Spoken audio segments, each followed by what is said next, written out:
Grabe kasuga! Ay! Woo! La! Woo! Grabe linaw! Grabe! Ah, Lord! Ah! Tago! Tago!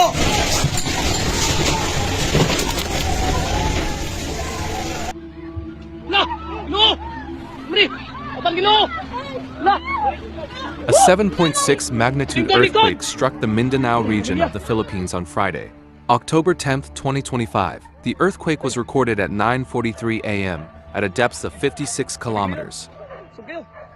The epicenter was off the east coast of Davao Oriental. Aftershocks and potential damage are expected. A tsunami warning has also been issued.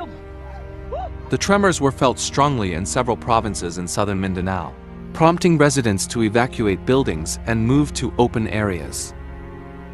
Authorities are currently assessing the extent of possible damage and monitoring for aftershocks. Disaster response teams and local government units are on standby for possible rescue and relief operations. A 7.6 magnitude earthquake struck the southern Philippines on Friday morning local time. The Philippine Seismological Agency warned of potential severe damage and aftershocks and immediately issued a tsunami warning for coastal areas near the epicenter.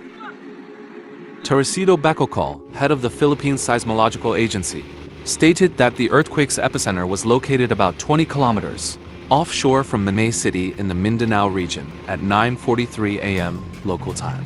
He stated that the earthquake's high intensity likely triggered a tsunami along the country's east coast. Hopefully, all the people of Mindanao, Philippines are safe. Lord, tama na Lord! Lord! Tama na Lord! Lord! Geraldine, please, Lord! Sito ta si Ginoo!